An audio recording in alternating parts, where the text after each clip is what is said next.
Hey guys, how's it going? Welcome back with Link C today. Well, I'm doing something new. I'm doing a game review and I hope you guys enjoy it.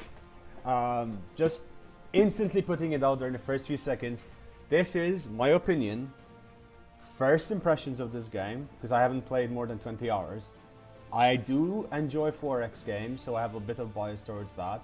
I am a fanboy of Warhammer 40k, so I have a bit of bias towards that. Just laying it out there, making it clear.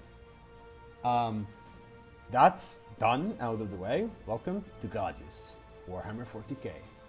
It is a 4X game, it's a 4X strategy. What is a 4X strategy? You have, think of civilization. So you have the fighting, you have the economy, you have research, you have, just a really well layered game. It is a grand, not a grand strategy, but you have this ability of playing like a chessboard almost, but quite more complex than chess. Even though chess is very complex on its own, it's quite an amazing game. It's a year old, more or less, and I'm very much impressed by it. I don't know how it slipped under my radar. I got it through the Humble Bundle of May, which is, what is Humble Bundle? Humble Bundle is you donate money to charity and you get video games in return. I'll put a link in the description box. Check it out. You can do a monthly subscription where you get the Humble Bundle pack and you don't know what games you're gonna get from there. And then you can also do the other thing, which is, just they have sales, amazing sales, really cool games. You link them directly to your Steam account. And you have the Humble bundles, which are just either bundle of books, games, programming stuff, or manga or comics, just all of these amazing stuff. Check them out, really amazing. Description box below. So with that said, let's get straight into the game. So the first thing I'm going to do is I'm just going to load up the introduction video, just so you guys enjoy it, and you tell me what you think after that one clip that is the introduction. So I'm just starting it off, and I'm going to shut up now. Gladius Prime was a bastion of humanity, newly colonized. A suitable base for our chapter to rebuild and recruit. We Space Marines raised our fortress here, grew strong again. But the Orc invasion brought a warp storm that cut off our Emperor's light. And the dread Necrons crawled from the earth beneath our feet. War was on all sides, yet we are the Emperor's chosen. We do not dread the dark, or quail at the relics of old. Terror is for those who oppose us. We know no fear.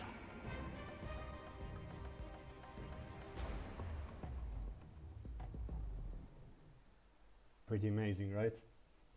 I mean, come on. You must be rearing to go.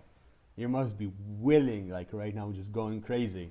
I love games that do something like that, where they do an introduction, small clip, nothing too fancy. They don't try to make these, this is not a game that had the production behind it the same as StarCraft 2, like, StarCraft 2, Legacy of the Void, just amazing intro cinematic. But something like this just adds so much flavor to the game. Yeah, so welcome to Gladius. This is the map. It's just really simple. You click and drag around where you want to go, and it explains all of it very, very cleanly in this little box here. Every time you click, it tells you something else.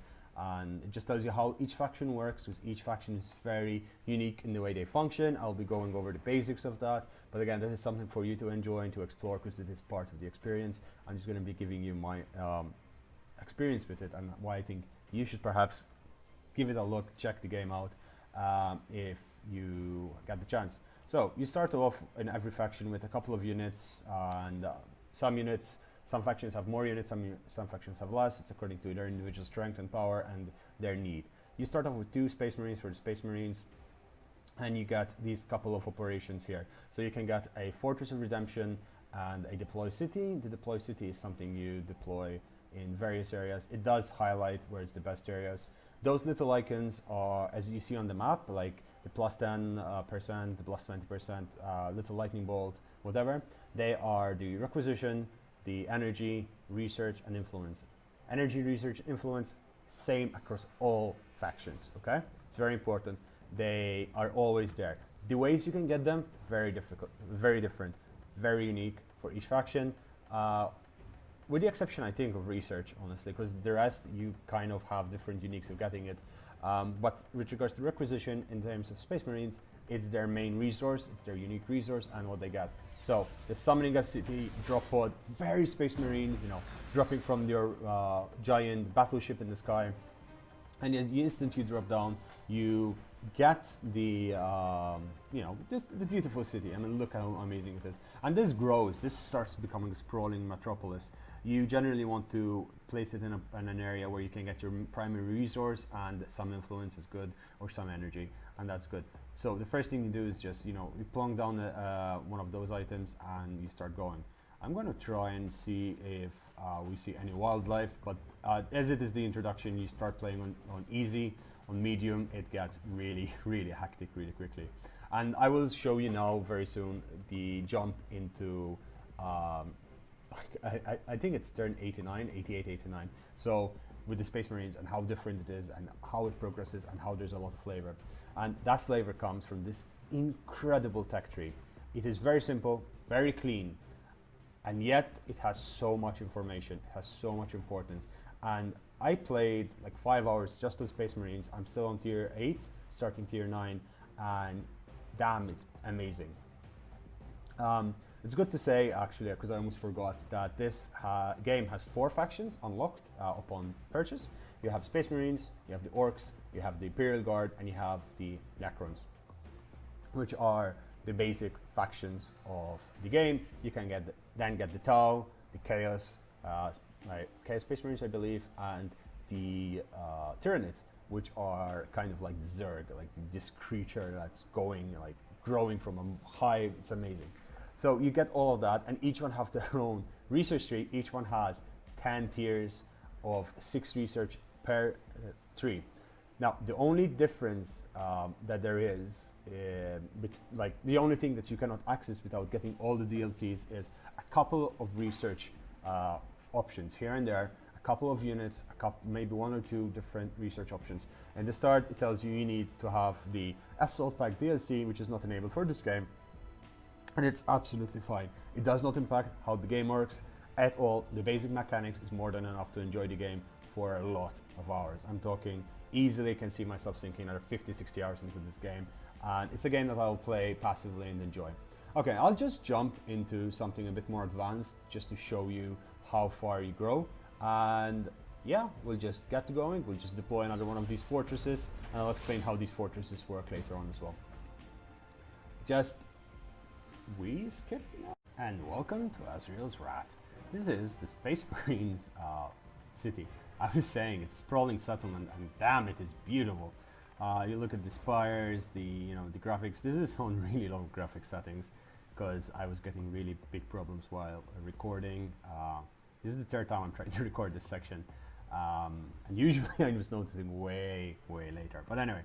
So yeah, this is the settlement, and it's just beautiful. It keeps growing. I think it grows another layer or 2. If I look from the research, you can see, does it grow another layer? No, this is the maximum layer, but if I was to press on it, and I was to say acquire tile, yeah, that's as far as it goes. And technically speaking, I did build it in a little bit of a bad area, because I am missing out all of these tiles. But also, there's more than enough space for me to build everything I need. How do you build buildings? Well, basically, you first expand, take this area, then you say decide build these buildings, and you can see these 2 small hexagons in there. That shows you what you can build in that area. And basically, this is the production tab of your settlement down here, and these are what you have in each area. For example, here I have an orbital command to help me build faster. I have this building, which gives me more influence and more requisition, which is the economy of the Space Marines. You build your units from here, etc. Now, and the other one, the last thing I did was I placed one of these down, the Fortresses of Redemption, one of these bad boys. These are a way to secure these resources. Since you don't get to build more than 1 settlement with the Space Marines, you do get these really unique buildings which act as a defensive structure And a really good way to build them is an offensive way. It's like this place. You just place them here and it allows you to shoot at anything you want within range. I think the range is 3 blocks, which is more than enough since most of them just shoot 1 or 2 blocks. At the exception of the, you know, the Imperial Guard, who have really good ranged artillery, but that's their playstyle. With regards to the economy, again, we were just talking just acquisition, energy, research, and influence. There's not much else to really say. It's good to know that one of these buildings here, these are really important buildings. These are artifacts, and when you get one of them, it gives you something special. So this one gives you 10% extra damage for every single unit. And in my case, I have one which gives you extra health, and one which gives you extra damage. I don't know where my second one is, but that is how it works.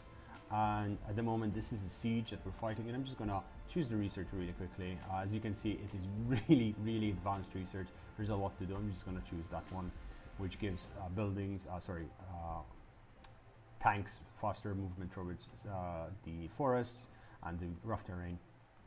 I'm just gonna press enter so you guys see how the battles are fought. So at the end of the turn, you have all these movements, abilities, and stuff that happens, and it's just, as long as it's not the same unit, you can fire multiple units at the same time. The animations are just absolutely amazing. The sound is really crisp, really good, and it's just, it feels like it's a battlefield to a certain extent. It's a good unit to show what it happens if you stay in the water weed. They basically get damaged, at the end of your turn that will get damaged. I don't like the fact that they have attacked me, so I'm going to use an orbital strike, which is one of these abilities which you get, every faction gets their own, and basically just a strike from the space and just bombard there. We were talking about these fortresses. They do decent damage. They're not the strongest, but again, very little does outright damage. Like 2.1 on a hero unit is insane. And let's fire into them. There should be an Overwatch unit, I imagine, over here. Yep, there you go. There's an Overwatch unit squad here, and it just does damage. Overwatch is amazing in case people are moving into your territory. You get, you know, the first few shots fired in. But this guy is a level 8, and no matter how much stuff they throw at him, I mean, he's literally just so strong. It is insane. It does insane damage. Follow it up with a little bit of Predator tank, las cannons, and even the weapons you can upgrade as you go along. You heal units by taking them back, etc. Now, the main thing about the Space Marines is that they have one settlement, so it's a bit of pain in the ass. It's like if I pick this unit, it takes so many turns. You can only move 3-4 slots per turn to get all the way here. So they do have a really cool mechanic, which is this orbital deployment. It takes some of your influence, but I am doing quite well with influence. And you deploy the units you produce straight. Oh my god! I keep clicking the wrong button. Yeah, these guys take you where events are happening, very much like any other 4X games. Just place that there. There might be some fire. No, there isn't. So yeah, there is. And as I was saying, you can move your units, you can engage, they still attack, and settlements attack as well. It's just a chaotic fight for justice, victory, whatever you are fighting for. Are you fighting for food if you're the orcs, or you're fighting for a place to build your life as the Ultramarines? Because they are not called the Ultramarines, but man, when you're wearing that armor with that color, it is the Ultramarines. Some units, and I believe I have one here, the Vendor of Gladius, when they level up and they do something really cool and epic, they do get a specific name. And that name doesn't really do much, but it does make them, you know, quite distinctive, and they do level up quite a lot. I mean, 8 levels on this guy has made him really strong. He does have status effects from these guys who do cast status effects. There are lots of variations things. For example, this guy can fire all the way from there. It's 3 slots, and that's pretty much an artillery unit for the Space Marines. The Terminators are just absolutely insane. They have really good ranged attack, and they do excel in close combat. Yeah, so now I'll just get straight into the orcs, because the orcs are hungry boys, and they're quite fun to play, really and truly. And welcome to the orc boys. It's a quite early turn in the campaign, and on this one I'm going to show you a little bit of a different mechanic that they have introduced in the game, which does exist in the Space Marine, but since the Space Marines like turn 89, it doesn't really affect it that much. And that is the neutral mobs. And the neutral mobs are really a pain in the ass because there are a lot of them. You can find your own characters, like, you know, like they are orc boys as well. The boys, rain down, boys, hit them, hit them. And the orcs do fight a lot of close combat. They're quite janky. I mean, compared to the settlement we saw before, this is the settlement of the orcs. It's just scrap metal placed together. There's nothing different from the ruins that they're placed around as. And they do get more than one settlement, as you can see. Now it's important, they're a horde faction, so you need to build a horde basically with them. You need to expand pretty quickly. It took me a while because I didn't take the right research, and the right research was, I believe, getting the mech bids, but I just got that technology now, and I had already arrived at tier 4. Quite a bad decision from my part, but it does have its own fun part. I was spamming these orc boys. I am losing to the Imperial Guard, who have like 3 or 4 more cities than I do, so of course they have more production than I do. I am, however, building, I believe, over here another pile of Daka, because you need more Daka if you're the orc boys. But yeah, as I was saying, these guys tend to be present in the start of the mission, and they are just everywhere around these little encampments that there are placed around. And they do provide you with the opportunity of gaining resources. There's some quests to kill them out, clean them out, and it's just a little bit fun extra mechanic placed in there in the game, quite like the Barbarians in the Civilization series. And they're very strong, like genuinely they're very strong. Now, something that I really want to point out is the fact that they have a food mechanic and a lore mechanic instead of the requisition. As we were saying, energy, research, and influence stays the same. And then they also have a WA mechanic. The more WA you have, it's because of how much influence you're gaining from fighting, attacking, whatever, the more damage you deal, and that's just amazing, really and truly. And again, it's very similar in terms of the base mechanics, but every unit is different. They have a different tech tree, as I was showing you, completely different. They are the orcs, so their last few techs are not as big as, of course, the orcs are in a shantytown. They are really not that great researchers. They just overwhelm you with numbers, and damn, they can provide numbers. The Empire of the Orcs, that's what they call this settlement. And this is called Gladius, which is actually a decent name for a city, the giant city. So yeah, this is basically the orcs in a nutshell. It's quite amazing. They do have quite a variety of units as well, but again, my army just got wiped out, and well, I just wanted to give you like a first impressions kind of thing with them. And I think we'll head to the Necrons now. Necrons are quite different from the orcs. Necrons are very unique in terms of how they function, because they do provide these amazing, super heavy equipment, such as this Doomsday Arc. Really epic name, really dark and gritty name. I must apologize also for the graphics. Again, they do have a way to make the graphics much dirtier and grimier and dark and evil, but my laptop is about to melt. So unless you guys decide to sponsor me a new laptop, you know, sponsor or anywhere out there willing to accept it, or a new PC, even a gamer PC, you know where to find me. Anyway, the little plug in there. The Necrons, well, what do they do? Well, they do have a lot of movement, because they have these crazy contraptions which just do so much damage. They also have some insane looking units like this, Transcendent of Catan, and let's just fight with it. And wait, yeah, let's do a shooting stars thing. Just ability which you shoot down, and it does so much damage. 4.1 damage. These are really heavy units, just so you guys know. And they also have this really amazing mechanic where you can get a monolith, and the monolith is basically this building here, similar to that, but it's moving around and it can shoot. They have a lot of firepower. They have these Praetorians, which they do just disgusting amount of damage to anything they touch. And their basic unit is this little Necron unit, which you can transport around with dimensional corridors back to your settlements or to one of these small units. So it's a really good way of transporting vast armies really quickly across the map. You also have their robots, so they can repair themselves really easily, and they do so much damage. They do have this ability where they can just shoot everything everywhere and just do damage in an AoE, and again, it's just pretty neat mechanic. How do they build their armies? Well, sorry, how they build their cities, not their armies. Well, they build their armies from their cities. You need to find a Necron tomb, and then you need to recruit a specific building, which I believe is the, where is it? The Krypton Cryptotech spider, which you build, and you just get it all out of there and quickly take it to this place, settle it down, and you start building your settlement. I've just settled this one here. This was a war with Space Marine faction, which I wiped out, and now I'm moving forward onto this Imperial Guard faction, who have a really large settlement over here, basically 2 settlements bond together, and I was on the verge of destroying this one. And then I was attacked by this Imperial Guard army, this Space Marine army, who have like, again, these are not even all the units that I had. They still have these units over here, which are basically motorbikes with guns in front, while they're holding more guns. There is the Lemon Risk battle tank, which is absolutely a killer of a unit. Does so much damage to everything it touches, so it's something to look out for.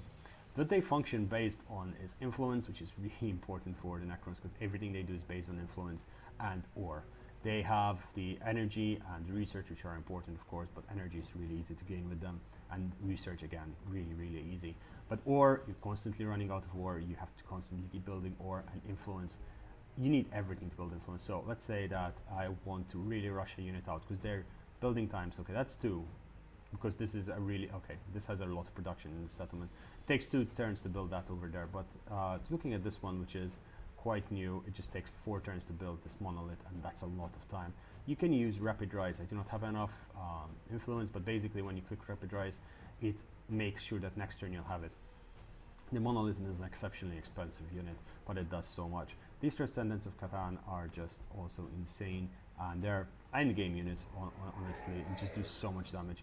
They do get, like, they're basically these monsters, fraction of a god, that they've neutralized and made their own slave, which is epic, in my opinion. Very, very epic, and very, very Warhammer 40k. Grimdark, crazy feel of insanity. I'm running out of war again, mostly because I have a massive population, huge loyalty issue over here, which I was trying to fix as soon as possible with the Baroque Shrine. As I was, again, the war is so heavy on attrition. When you're fighting, you do not really get ahead, because when you destroy settlement, you need to build another one in the case of the Necrons, and in case of the others, you need to take a couple of turns to rebuild your army, heal up, prepare, and move forward, because your economy takes a beating every time you do fight. But yeah, I think this is most of the Necrons. They do have a lot more functions, which you can explore through their extensive research tree, which you can see over here. I am pretty far in, tier 5, tier 6, and I'm tier 9, slowly building Seismic Assault, which just makes your unit so much more powerful. And eventually you get tier 10, where you get like all of these crazy abilities and items, which are just really, really good. Oh well, Tesseract Vaults. You know, it just creates just amazing units, etc. They do have, again, not the same amount of research as everyone else. Again, it is a game that has, for its base value, it's really, really good. Yeah, let's get back to the Imperial Guard, which is our last faction to review and go over. The Imperial Guard are possibly the guys I had the most fun with till now. I mean, them and the Space Marines. The Space Marines I did thoroughly enjoy, because I have a bias towards the Space Marines. I hate the Imperial Guard as a faction, and it's you know, Warhammer lore, whatever. But here they are so much fun. They are so much fun to just build with them, to expand, and just spread out these sprawling settlements everywhere. So I have defeated one army over here, which was another Imperial Guard faction, and now I'm at war with this Imperial Guard faction, Space Marine faction over there. And this is what I was talking about. Look at these crazy units which spawn randomly in different areas of the map. Over there you can see another one of these artifacts. I believe I have one here, and those artifacts are so important because they make units so much more powerful. So I was expanding towards here. I was trying to build a settlement, I believe here on that Necron tube, so the Necrons can take it, and then start an assault on this other Astra Militum city. The Astra Militum are the Imperial Guard. What the Imperial Guards have in similar, they are a horde faction, so they're very similar to the Orcs. They have food, they have ore, energy, and the rest.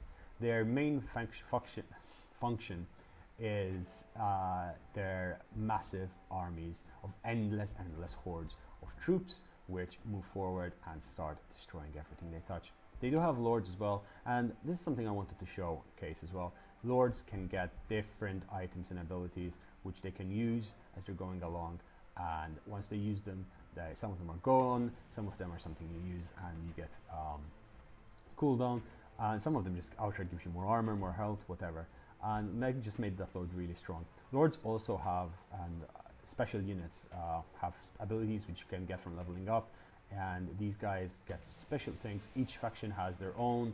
I believe in my case I haven't yet researched or unlocked most of them. I only have the Lord Commissar reporting for service, sir. And then I am turn 47, I have not yet unlocked that much. I do have quite a bit of units unlocked though. It's just they have far more, and I believe they have like 20 to 25 units per faction available.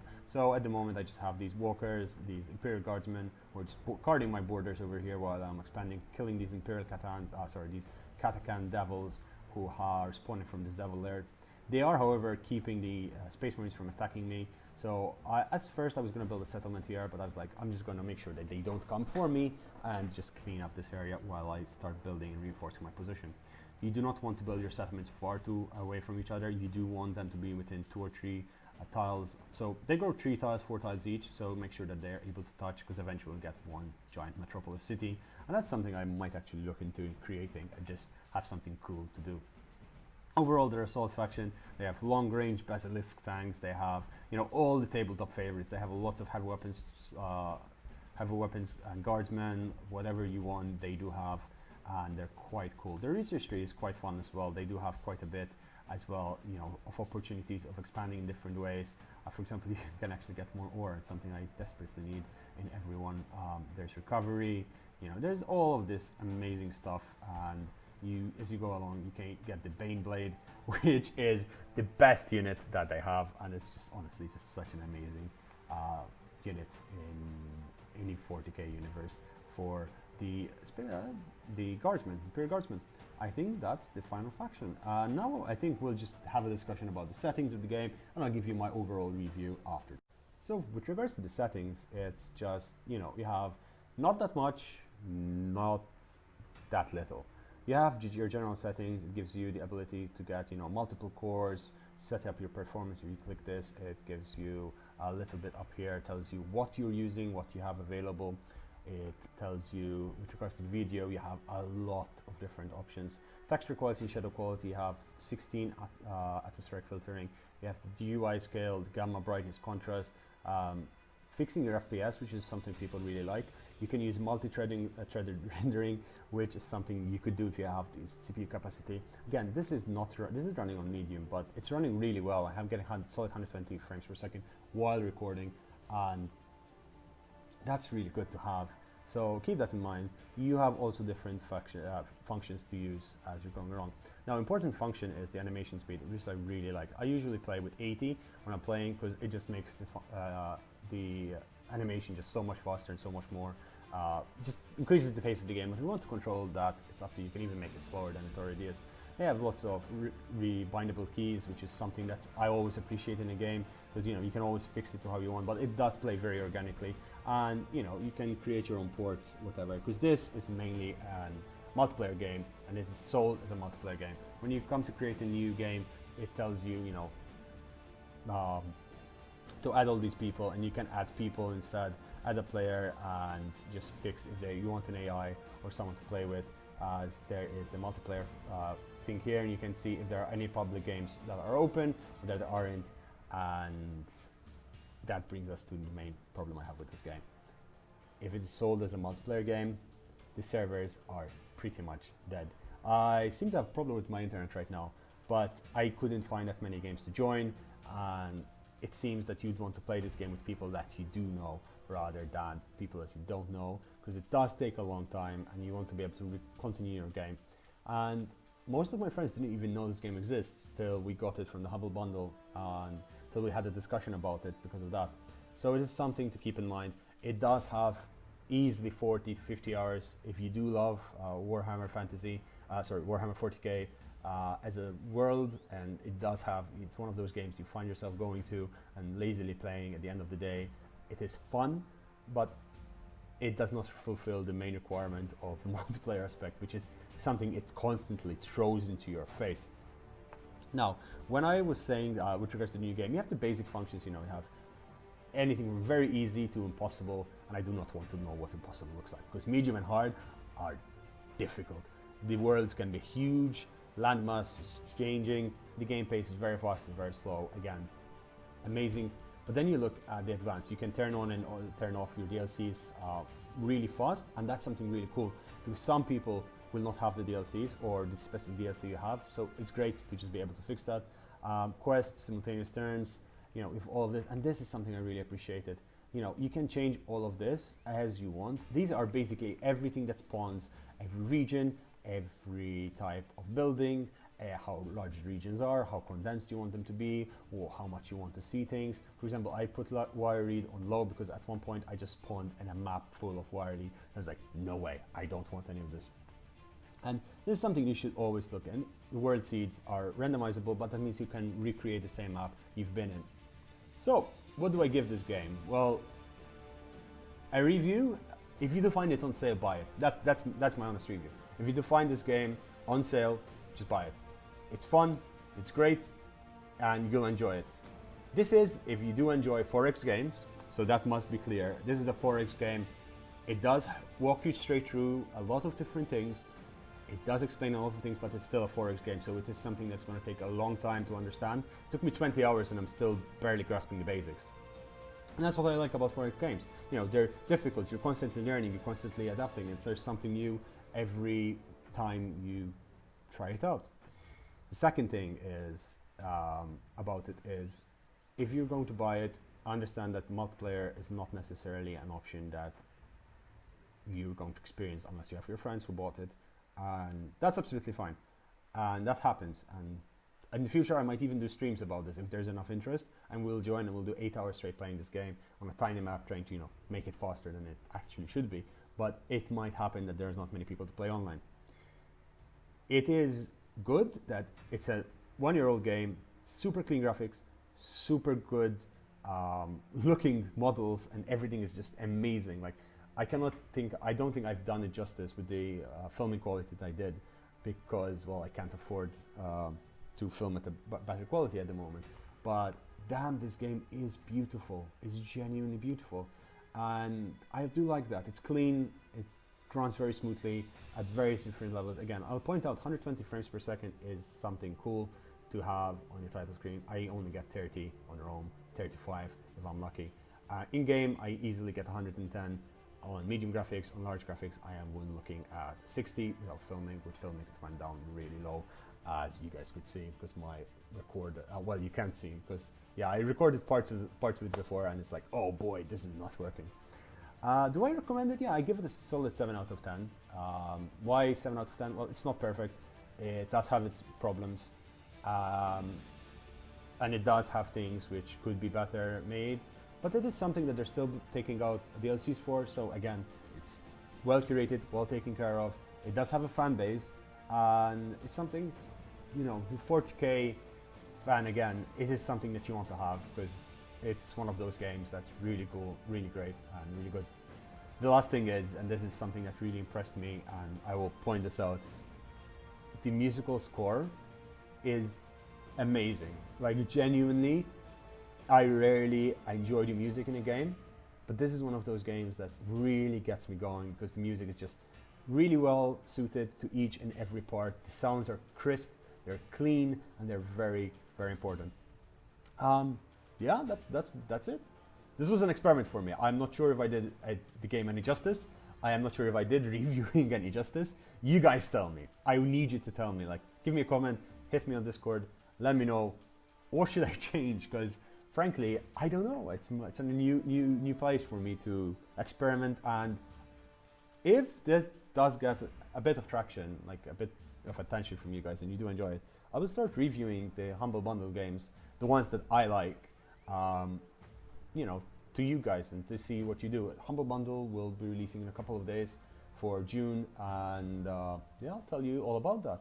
And with that said, if you're still listening at this point and you're not tired of my 30 minutes of rambling about a game that I really like, and I trying to tell others that I really like it, please subscribe. It does help me. I am trying to reach 500 subs.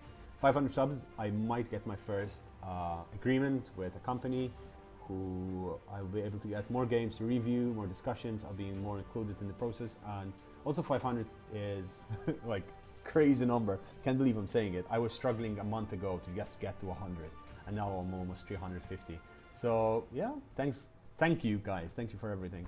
There is still the giveaway for Attila down in the description box. Click it. And with that, I'll bid you farewell. Take care, guys. Stay safe out there. It's a crazy world. Keep your heads on your necks. And take care. Bye.